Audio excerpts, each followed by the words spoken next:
Hello everybody, welcome back to the James Lawrence Allcott channel. Now I hope you're doing very well, hope you're all recovering, especially Arsenal fans. This one's for you. Stick around because I want to dive into the aftermath of the North London derby, because there's been so much talk about Arsenal and Arteta and this squad and what they should do. So what I've done is I've had a look on Football Manager and understood the contract situations for a lot of these players, and I'm diving into the squad that Arsenal could have in 2023. A lot of people talking about Arteta, but Arteta for me is not the problem. The squad is. But how deep are the problems? And where will Arsenal be in a couple of years' time? That's what I'm going to dive into and explore in this video. So if you're an Arsenal fan, this is one for you. I want to find out what you guys think about a lot of these players, because there's decisions that need to be made on pretty much the entire squad. When I looked at this Arsenal squad, it's worse than I thought. So I'm going to ask you some questions and I want to get some answers in the comments. We can have a chat down there. Before I get into the video, do me a favor. If you have not subscribed to this channel yet, please do get involved. I'll give you 3 seconds. 3, 2, 1. Thank you very much. Hopefully you have hit that subscribe button. I'm trying to get to 60,000 and I'm under 2,000 away now. Very, very close. So if you are feeling generous around this Christmas season, hit that subscribe button. I would love to get to 60k. Hit the like button as well at the end of the video if you enjoy it. So here it is, and don't worry, I haven't simulated it all. I'm not going down this mad Football Manager wormhole, but I think what's fantastic about the game is that you do see the contract situations for a lot of these players and get a rough idea on the wages for a lot of these players. And I think that's the big thing when you're looking at this hole that Arsenal are in. A lot of it comes down to the squad, because you need to make a decision right now, Mikel Arteta, and the people above, of course. They need to decide who is good enough for this squad, who to invest in, and who to invest in just due to the fact that you need to create sellable assets. I read a great article from Arsene Wenger where he was talking about the problems that he had in terms of his decline as Arsenal manager, which now you're kind of getting to a point where you go, Arsene in. Anyone agree with that? Let me know in the comments below. But what he was saying, that the problem that he had as the years went on was that you had to sell players to bring players in because of the situation with the stadium. Now you've got the situation with COVID, so that's another kind of can of worms for them, right? So the way that you do that is you get players that you create into assets that you can then sell. So for Arsene Wenger, the problem that he had was that he was selling the likes of, and I don't know the numbers for these guys, but imagine that first sort of wave of invincible players that left. You then replaced them with still decent players, right? Because you had some money in that Premier League era. You then sold the likes of Adebayor, Clichy, Van Persie, all of these players who are in the prime of their career. And you then had to buy either experienced players or players a lot younger and hope to develop them and sell them off. What's happened here is that they've then kept a lot of these players and not sold them, which we'll get into now. And now they have a squad that is just so flabby and unsellable. You've got unsellable assets here right now. And that was the problem that Wenger had as he was going through it. And it's now got worse and worse because they didn't do the clear up when they should have. They've spent too much money on wages and they've lost numerous players. Sanchez, just probably the most high profile. You're going to do it again with Ozil, which we'll get into. But so many players for nothing. And Arsenal, as a club, were relying on the sort of genius of Wenger and his ability to develop the club. And now they look to move towards with Sven Mislintat to this recruitment-based model. That's obviously not worked. He's left. And now they're left with just a mess of a squad. So here are the players whose contracts run out in 2021, in the summer of 2021, okay? You've got Socrates, David Luiz, Matt Macy's goalkeeper, Mesut Ozil, Danis Ceballos, who's of course on loan, and Mustafi, and that's it, right? The general idea that people do when they move a squad around, right, is they sign players up on a 3-year deal or ideally a 4-year deal, right? You sign them on a 4-year deal. That means you get 2 years out of them, and then at that 2-year point, you can sell them for a really good value, or you can get them to sign another contract. That's when these renegotiations happen, right? We all know this, okay? What's been terrible for Arsenal is that they've given players for too much money and let their contracts run down. And so when that happens, you have assets that don't want to go because they're thinking, I might as well stick around to the end of my contract, which is what a lot of these players are doing. And then you've also got clubs that don't want to buy them because they can't afford their wages. So you get caught in between the two. You then, the other side of it, maybe from Arsenal's point of view, and you've maybe seen this with Giroud at Chelsea, is that there are players that, okay, we could let him go, But if we let him go, then we're going to have to spend a load of money on someone else who I'm not sure is going to be just as good. So maybe we should just keep him on for another year or let him run down his contract. These are all difficult decisions. But for Arsenal, they have to be so much more cutthroat. And now is the time to do it. It's absolutely necessary that they do it because Socrates is not of use, right? And David Luiz is 33 years of age. Socrates is on 100 grand a week. Of course, these are all estimates, right? But his value is 5 million, and these are all, again, rough estimates, right? But these are good ballparks to work with. So Socrates, one, you're not gonna sell him in January. You might get rid of him on loan, that's at best, but you're never gonna make any money. This is the big thing as well. Is you've got to be bringing in money to then buy new players. And the problem with any team is if you're, even with Arsenal, say they sell 4 or 5 youngsters for 3-4 million a piece, that's still probably not enough to go and get those top tier talent that you're used to buying as an Arsenal fan, the likes of a Pepe. So, who we can get onto, because he's still got years and years. He's another asset. So again, look, there are so many questions in this squad that we're going to dive into, right? So Socrates goes off the wage bill, great. David Luiz goes off the wage bill. They've got a lot of centre backs, right? And you've brought in Saliba, you've brought in Gabriel. I think Gabriel's been decent so far. I think, look, Holding is still a good player for them, a good steady squad player. If he's not getting in the team, that means you've got a good squad, I think, and good centre backs. So I don't think you need to and he's not going to run off anywhere. He might be one that, again, we get down to and we go, do you sell some of these players? Because what I want to answer is, like, who in this squad is still going to be here in 2 years' time, right? So all these guys go, but you're not going to make any money from them. Dani Ceballos, he said that he only wants to go back to Real Madrid is pretty much if Zidane's not there, because Zidane doesn't rate him. So you could get him, 23 years of age, but he's going to have to cost a lot of money. And there's another question for you guys. How much money have Arsenal got? Especially with COVID, especially with letting 100 people go in terms of staff. How much money have they really got to spend? They've just spent a lot of money on William. Mustafi, that's 3 centre-backs that are going to be out the door come at the end of the summer. So that's great, okay? That's good. You're cleaning up the squad there. You've got younger players who are good and coming through. Tierney's playing as a left centre-back as well at times, so it's useful, right? This is where it gets tricky, right? Is that to buy players, often you need to sell some players, okay? Then we go into this contract period of players that are going to be out of contract at the end of 2022. Now, Ainsley Maitland-Niles is not one of those. Let's remember that. He is someone who's signed a new contract. So I think his contract's a year after that. But you've got another question, which is we're coming to as well, which is the players in the contract expiry date the year after. When you get to 2021, that's now when you're starting to reset with your contracts, which is what Arsenal need to do, right? Because the problem you've now got with these players, really, they were probably trying to sell a lot of these players this summer. But with it being COVID, that's kind of out of their hands. But they weren't able to sell the likes of El Neni, Maitland-Niles. I know Wolves were looking at him, but in the end, Arteta felt like there was a purpose there for him. And I think there is, because I think it's worth investing in him. Nketiah, who I expect to sign a deal. Reece Nelson, who I expect to sign a deal. Lacazette and Kolasinac.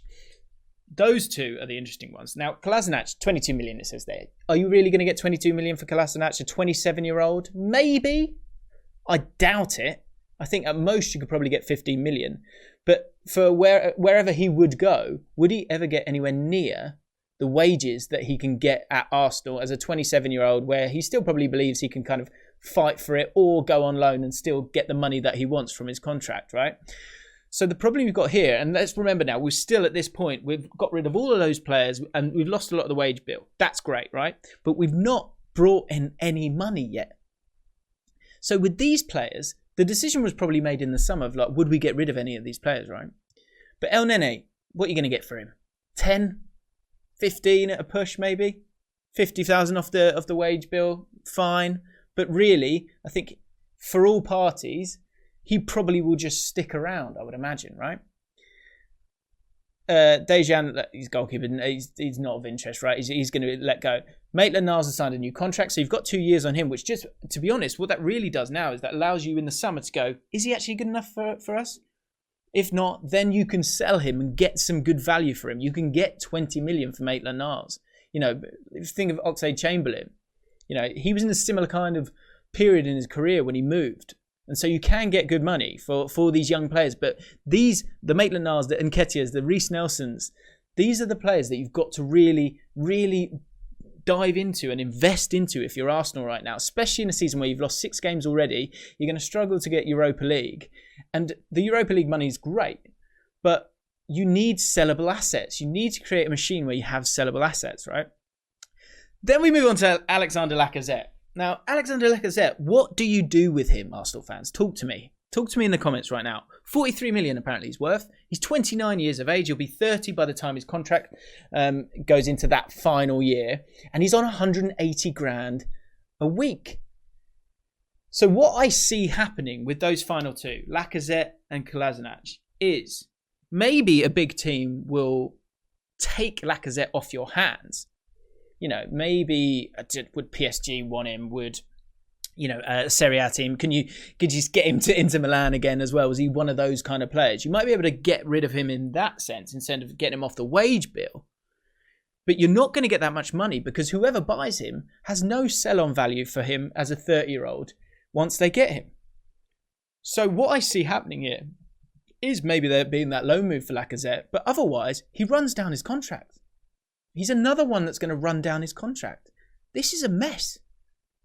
Kolasinac, same deal. Who's paying him 100 grand? No one's paying him 100 grand. So he will run down his contract. He's another one. So you've got all these players just running down their contracts. You haven't brought in a penny yet. Now, I might be totally wrong with this, okay? So let me know in the comments below if I am. But at the moment, on face value, I'm looking at it and thinking, how are you getting rid of these players? You then move into the 2023 expiry date of the contracts, right? So now we're getting to a point, right, where we've got players next summer, again, 2021, in an era, I would imagine, where transfers are going to go down a little bit or people are going to be a bit more careful about it, maybe. But you've got to have players who are still available, you know, to you till 2023 that are sellable assets that people are going to want, right? So here they are in this bracket. Willian, 31. He's been pretty terrible this season. There's no way he's going to go or someone's going to buy him, right? Hector Bellerin, who's getting a lot of heat right now. And I actually think if you're looking to build a team that's going to move forward and do things, at the right back position, if you look at other teams right now, you probably are getting to a point where you're like, Reece James, Wan-Bissaka, Trent, Kyle Walker. These are all very, very, very good fullbacks, right? Hector Bellerin's maybe not at that level, but at 25, you've got someone who's committed to the cause, who can't seem to take a throw on at the moment, but that's not a reason to... That can be solved, right? He's still a good player in my eyes. Other people don't totally like him, but I think you know what you're going to get with him. Tierney on the other side, I think, is a good player as well. And there are some positives in this squad. And I'll get to that. But you've got to make a decision now with Hector Bellerin in the summer. Do you try and sell him? Or is it worth sticking with a player like that, again, on big wages? But we're now getting to the point where there's players that you could actually sell and actually make some money on. Or you have the decision to make to invest in them. Nketiah, Nelson, you need to get them on long-term contracts and invest in them if that's the way that if you see that potential in them, right? Callum Chambers, still there, 25, it's amazing. Still got a couple of years left. I think he's another one who go, look, he's the kind of guy. You've got Saliba, you've got Holding, you've got Gabriel. Get rid. Now he's someone you can actually try and make some actual money out of. Again, is someone going to buy him? Maybe. You might be able to get one of those promoted teams to buy him for 12 million. So get it done. Joe Willock, another one. Are you going to invest in him and in his potential as a 20-year-old?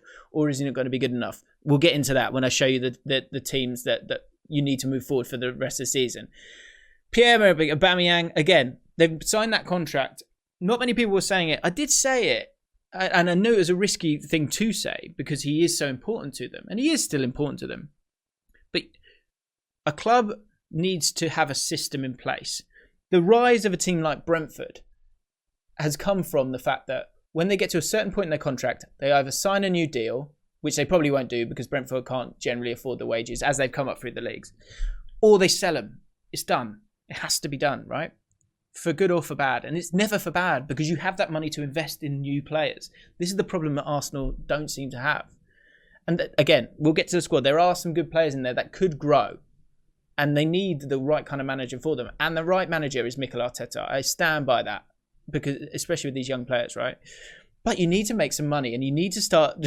They have to start running their club differently and not allowing players to get to 29, 30 and get into the last year of their contract knowing that they're never going to have that sell-on value. It's an absolute mess.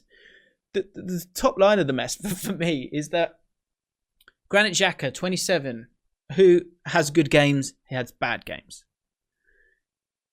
He's another one that, can you sell him this summer? If you're going to be able to sell him and get good value on him, it needs to be done this summer. 28 million they're saying for him. Let's say that's fair. And I think, look, if he's got legs around him, he's okay, you know. But who is going to buy him this summer? I don't think the way you can go and get athletic centre midfielders now who can do everything, I don't see him as someone that you would spend more than 20 million on when you know when you buy him, you're not going to get any resale value on him. So you've got a squad there where I just don't see where the money is in terms of bringing in players, right? Here's the optimistic stuff, right? Let's go to age, right? I'm going to age now. These are the players to invest in right now, okay? And these are the sort of seeds of hope for Arsenal fans, is that can these players, maybe not Lucas Torreira, right? But can these players be the future of the club? The age is coming down. You've got these guys generally on contracts that you can get renewed, or you can see out. And so some of these players you might even want to sell. You know, Joe Willock, can you get good money for him and invest it elsewhere if they're not good enough, right? The point I'm trying to make is that decisions need to be made on this squad right now and what Arteta wants to do, because it's not going to be nice and it's not going to be pain-free.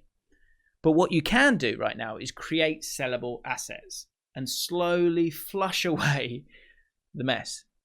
So for me, moving forward, this is the team that played in the game against Spurs. I feel like there are players, and it's a disaster that someone like Willian is not playing right now, right? But now is the time to invest in Joe Willock, right? Or if you want Ceballos to be in this team long term, say you want Ceballos to be in this team long term, then you do it. You keep playing him. You know, create a midfield that has that. Reece Nelson. Are we investing in him now? Pepe. We haven't even spoken about Pepe. Pablo Mari. Another good player, you know. He's had problems, obviously, with injuries, but he's going to come back. So there are some good players along the way here. And some steady little squad players as well. I like El Neni, actually. I think he's quite good. And I think he's probably remains quite cheap. Kolasinac, I don't think is the end for him either. I think actually, I know he's on too high wages. And he's maybe one of those, he's got that kind of like Luke Shaw vibe where he's good, but he's not world class at all or anywhere near it. So you're struggling with him a little bit. But you still can get a tune out of him between now and the end of his career at Arsenal. But you have to draw a line now and invest in the players that are going to be there for the long haul. That squad there, right now we're looking at it, it's not good enough, right? It's not good enough to challenge for a title. But long term, if you invest in Reece Nelson, if you invest in Saka, who's been an absolute revelation, he's been wonderful. If you find out how good Willock is, Smith Rowe, Balogun, find out how good these players are. Invest in them right now. Get them on contracts, which is something that actually Spurs did as well. They were like, let's just keep what we've got because they're still good assets that we can either sell on in time or, you know, have their best years with their club, right? So now is the time to invest in these young players. You have to, because say Nketiah's not good enough. Say Willock's not good enough. Say Nelson's not good enough, right? You can still sell them on for a good profit.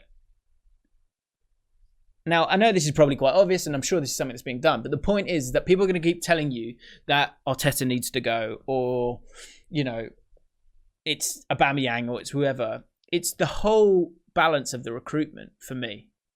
And the scary things to say is that in 2023, Xhaka will still be one of your players. Xhaka's still going to be there. Serious. It's a fact. Xhaka, Willian will still be there. Callum Chambers might well be there. But in particular, I think I'm gonna just leave it at that for now. That Aubameyang, a 33-year-old Aubameyang, a 33-year-old Willian, and a 29-year-old Xhaka will be in that squad right now. You know, in 2023. So now is the time for Arsenal to really broaden out and really go, we know it's a mess, got to change the culture, blah, blah, blah, right? And you just have to make that so obvious, I think, to the fans and to the wider media, because there's still this idea that Arsenal are a good team and a good squad. And they have good players, but they have some that are half-baked and some that are well over-baked and finished. And the balance is, and then you add in the sour taste of these contracts. And it's just a recipe for disaster at the moment. And that's what I just wanted to kind of look and explore on Football Manager, just to kind of showcase what the situation is at Arsenal, because you can't just go bomb him out, because some of those players are going to be there for a long time. But what you can do is create sellable assets, in my opinion. Let me know what you think. Am I talking absolute rubbish? Maybe. But that's what the whole point of this is, to explore, to have a conversation about Arsenal Football Club right now. Arsenal fans, I want to hear from you guys. Non-Arsenal fans, of course, I want to hear from you guys as well. If you enjoyed this video, hit the like button, subscribe to the channel. Let's get to 60k for Christmas. It would be wonderful if you do fancy doing that. And I'll see you in the next one. I just went, I'm so sorry. Really?